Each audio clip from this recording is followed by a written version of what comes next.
Hello, everyone. Welcome to our Midday Musing. We're so excited to be able to come and bring another show to you. I know that we're in the middle of pandemic and we've been waiting and waiting for the lockdowns to get better and things to go back to maybe a new normal. But, waiting is not always bad. God continues to work at this time. And today we have someone very special that my co-host is going to be shortly introducing. We are very privileged and honored to have experts who can join us and give their time and share their wisdom with us. So without further ado, Pam. Yes, hello everyone. I am so excited. We're actually going to travel to Kiev, Ukraine. Andy Fleming and his wife, Tammy, have been missionaries for many years. Andy and Tammy have served in the ministry for almost 40 years in the International Churches of Christ. They have served in Scandinavia, the UK, Los Angeles, the former Soviet Union, and now in Ukraine. They oversaw the planting of 24 new congregations in the former Soviet Union. So right now, Andy currently serves on the ICOC Teachers Service Team and Church Health and Growth Task Force. That's probably not an easy task. Andy has been instrumental in doing research, helping the churches evaluate the mistakes that the churches have made, as well as reconsider how the churches can seek a healthier future. So Andy, we're so excited that you can join us today. Thank you. It's a great privilege to be here. Greetings from Kiev, Ukraine. Thank you. So what have you been passionate about studying out biblically these days? Well, I'll share just two things. One is in one of my courses last fall, I wrote a paper. The paper was, I think, a very important paper. It's called The Founding of the United States, a Free Christian Nation, or a Nation Free to be Christian. Wow.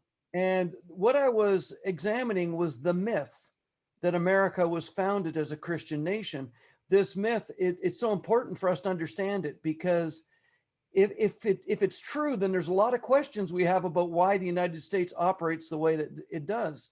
Mm-hmm. But if in fact it's not a Christian nation by its founding documents, it's a nation with freedom, then we have a whole nother set of questions that need to be asked. And the truth is, as you examine the materials, it's actually quite amazing. The founding documents definitively put no Christian flavor into the United States' founding. In fact, if anything, it's a little deistic, which is sort of Renaissance thinking, philosophical thinking that is about a founder God, a creator God, but not any particular religious strain. So it's fairly monotheistic, but it's not specific. And actually, if you look at how the United States was founded, this document guarantees religious freedom, but also freedom to not believe, freedom to express yourself. And sadly, over the last 200 years, America has had its own form of Constantinianism, which means there's like Constantinianism is named after the Emperor Constantine taking an involvement in the church, which, to be honest, had many detrimental effects. Yes, it gave peace to the church, stopped persecution, but it began to sterilize and homogenize the church until no kind of dissent was allowed, and it made it very rigid. So the United States was actually established to counter that, but because of the power of Christian thinking and Christian personalities and Christian denominations, and what became then the evangelical, movement within the United States, they have been trying for a century and a half to actually control the government more or less and make America into a Christian nation. The result of that has been many, many bad things. So my paper just examined the very beginning of this and posed the question, and I believe actually a very helpful question, because I can't defend, I'm a Canadian anyways, but I can't defend, if I'm an American, I can't defend the United States being a Christian nation and then having slavery, having all these other issues. How can I say that that's Christian? And Right. so the truth is, it wasn't Christian, but you were free to be Christian in the United States. and it was about liberty. It was about human rights. And honestly, I think if the United States society would go back to the Constitution, they could actually help solve some issues in just rediscovering the very, very amazing things that were said in those very early years. Wow. Thank you for your work in that. I can't wait to read it. I appreciate just your willingness and your thought into really looking deep. You know, what I wanted to ask you, I know Pam had already mentioned that you had served in the ministry for 40 years. So I believe you've been in the front line, you've been in the back end, you walked alongside, and you've literally seen the beginning and of the movement and just where it's gone. What would you say are some of the biggest lessons, life lessons that you have gathered in the last 40 years? Well, I think it's very important that ministers are reflective, that they have enough time to think about what they are doing. I'm a great fan of the book of Proverbs. And most people, when they hear the book of Proverbs, they think advice. But with no less emphasis, the book of Proverbs says, seek understanding and seek advice. But advice for many people is easier because advice is the practical action. But understanding is actually digging deeper to understand why, by principle, is this practical action the best action. I think we need both. We need great practice, but we need also deep thinking. And that will give us the ability to, reflect on what we're doing. And just a thought, I found a great friend really early on. In 1983, I found a friend for life, and that was Scott Green. And he was, for me, one of the few people that loved to just sit and be still and think about what was really going on around us. And so I really miss him. He passed away 3 years ago, but I look forward to the reunion. But those are the kind of relationships I think are invaluable, where we actually can sit and reflect about what's going on. Amen. I appreciate you highlighting how ministers need to be reflected, because a lot of times we shun from seeking understanding because we have busy schedules and busy lives. Right. So thank you for highlighting that. And you know, what is, from your experience and your biblical knowledge as a teacher, would you shed some wisdom on women in leadership? And what are your thoughts on that? Okay, well, I think the first thing I want to say is simply leadership should not be the most important word when we're talking about what we do in the church. Yeah. I think sadly, in the movement that I'm part of, leadership became synonymous with ministry. I think we lost the word minister. I mean, I make this is a little bit tongue in cheek, but you know, we like to point out when we study the Bible with people that the word Christian is only 3 times in the whole New Testament, but the word disciple is more than 270 times. I mean, so which word is actually more important in the conversation?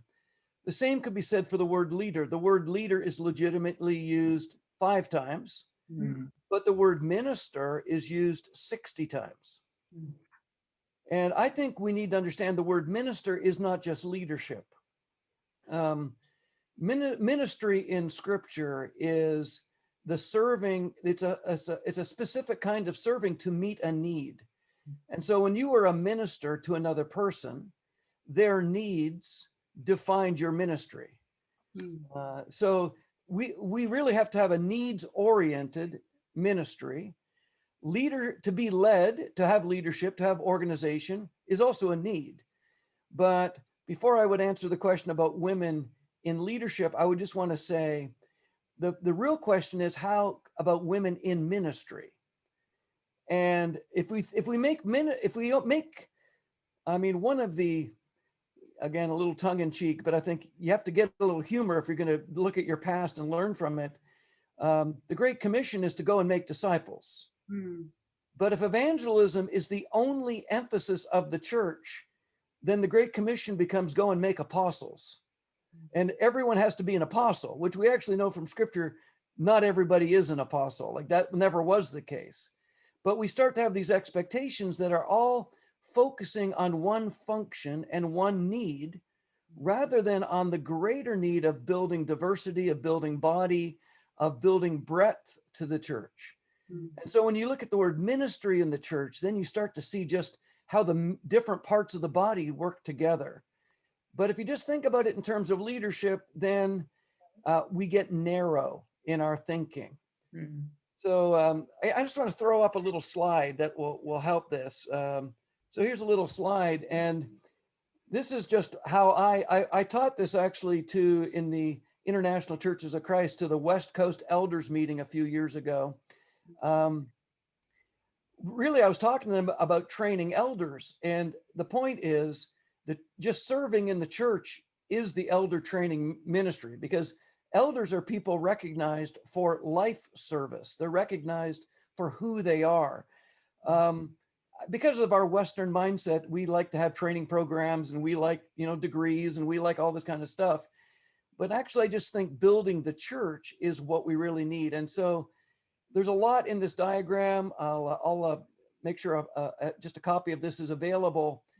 But we can see in the green that there is leadership roles defined in Scripture. These are coming from Ephesians chapter 4, evangelists, pastors and teachers, elders. And so there is congregational oversight that's necessary. But then we've got all this potential for ministry. And whenever there's ministry, you need leadership in that specific area of ministry. And so you'll see in this columns of congregational servants and these ministries that are alternating cream color and pink color. You see women's ministry first, for example, and with women's ministers being trained and overseeing that. But there's so much potential for this, all sorts of recovery ministry, benevolence, etc. So I want us to think about this because we need to diversify. And one of the greatest things about this, as we become experts in these various areas, kind of training on ourselves internally in the church, every one of these areas almost can be turned to be outward focused to serve into our communities. And so there can be an evangelistic side to almost every one of these ministries. And they're so powerful, and there's so much to do. So I just want to say that leadership is just one part of ministry.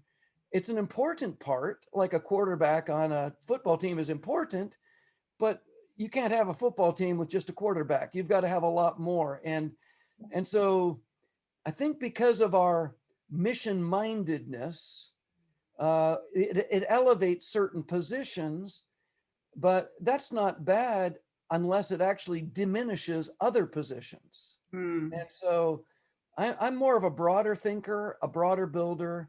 So the question, women in leadership, I think there's lots of roles for women. And in fact, we know in the New Testament, there were women deacons, and all of those deacon categories could have a woman in charge, for sure, from a biblical standpoint. If someone says, can a woman be an elder? I just have to laugh, because the Greek word presbyteros means older man. So you're asking me, can a woman be an older man? I don't know. You know what? We got people in our society to think that's possible. I'm not going to go there. My Bible's a little more specific and simple. Okay. But I will say this, that leadership done correctly is power being used to benefit others. That's leadership. And so if leadership is about, and that comes to sort of my next point, about women using their gifts. If women are going to use their gifts, we got to make sure we're not buying into the cultural value of self-realization. So it all becomes about me and my gift. And the book of Corinthians, 1 Corinthians, really helps us see how easy that is to start thinking about your gift and in fact, defining everything by your gift. My giftedness intellectually is mathematics. That's been somewhat helpful as an evangelist, missionary, teacher, but in general, day-to-day life of the ministry, it's not. I haven't used the very gift that made me sort of well-known among my friends growing up. That's not the gift I've used. So sometimes you have a gift, but that doesn't define your future. Right. So I just think we have to be careful we don't let society's expectations about what controls what take over how the church should be built. The church needs to be multi-ministry, multi-generation. Leadership is important, but by no means to say it's the most important is wrong. It's just important. But all these other ministries are no less important. Right. So that's probably a lot of an answer, but. Yeah, I think, I mean, I love that fact that you were able to, clarify that one is not more important than the other. And I think the conflict or the tension comes when there is that perception that one is greater than the other. And then, instead of complementing, then there's the competition.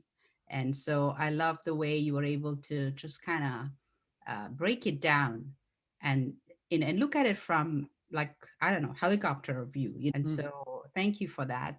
We're thankful for the session that we had with Andy this afternoon and just the questions he was able to answer us, definitely giving us food for thought. I believe this is our first session with him as part 1, and there is going to be more questions that we tackle. So stay tuned in for our part 2, which will be coming out shortly.